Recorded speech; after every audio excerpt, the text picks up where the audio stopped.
Jentle soaps, and today I'm making my Aleppo ingredients. And what I've done is I've got branches from my tree that during the fall my husband cut back, and he's going to be cutting it back again in spring. So I'll be doing this again then. I'm going to use everything. I'm going to use my branches, I'm going to use the leaves and make a powder. I usually give as much of it away to my friends and things that I can because I hate putting it down, but we've even got like the berries. So we'll put those in there, grind those up as well. Which will also give my soap some scrubby and some really nice, I might even use it in my sugar scrubs. I'm really, really into sugar scrubs right now. And I don't mean the goopy kind, I mean the solid sugar scrubs that are the size of a piece of soap. Because you can just use it all over your body and it just feels so good. Not a huge fan of salt scrub soap just because it's such an owie kind of for me, because I'm really clumsy sometimes. I have this inner ear thing where I'm just pretty clumsy, and my mom actually put me in ballet to counteract some of that. So I love to dance. I dance, but it's a funny reason funny little story of why I ended up, because I'm just that clumsy. People who know me probably think, oh, she's so just so graceful in how she walks. In fact, I got my first job in college as a ballet assistant teacher just by my walk. So that was kind of a fun and cool interview. I don't think I've ever been interviewed for something before based on how I walk.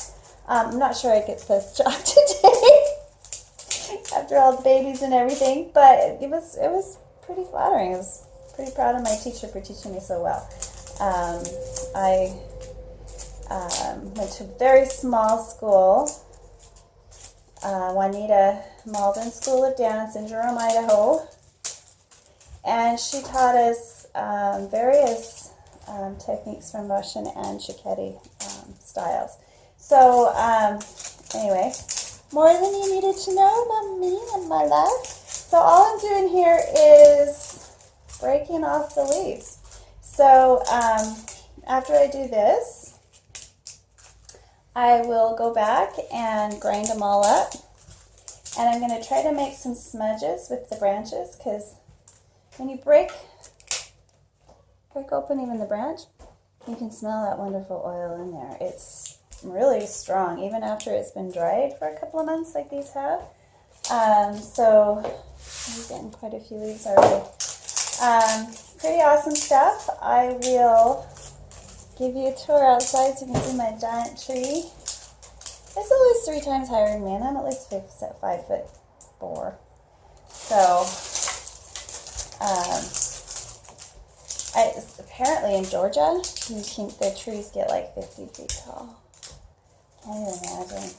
I'm surprised that the Georgians don't have their own Aleppo style. So if they do, somebody who knows, put a link in the description. I'd love to do a comparison. I just ordered Aleppo soap from Syria, so that's going to be in an unboxing because it costs as much as I could afford for the month in toiletries for my unboxing. So that's going to be a treat, but that's going to be a while because I've got some other people that I've already bought stuff from, and yeah, we'll do that in the fall when I'm unstacking my Aleppo soap, because it takes 6 months for it to cure properly. So if I make it now, it should be good by September or so. I've got some oil coming in from Be Scented, so we might have an unboxing then as well. Jen has some amazing products, as well as some fragrance oils and things that I'm going to sample.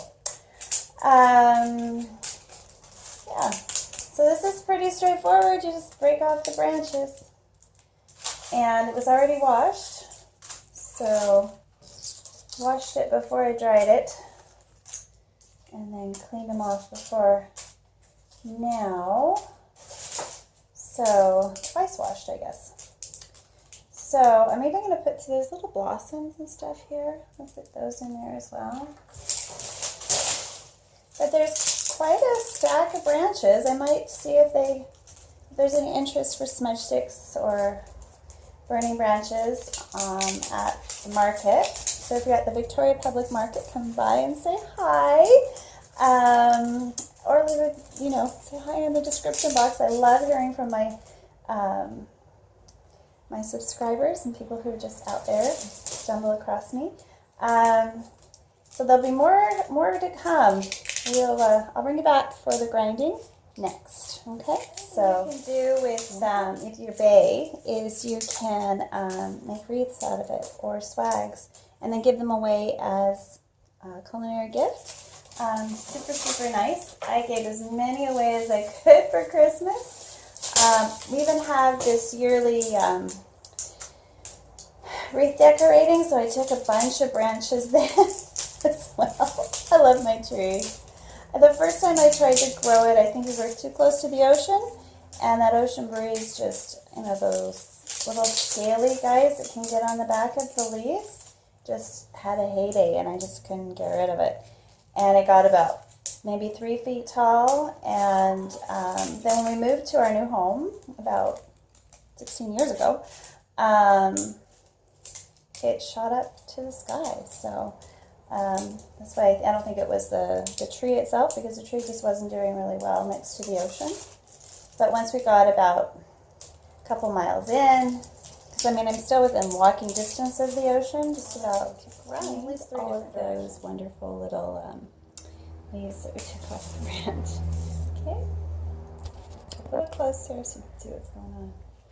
This is just a coffee grinder.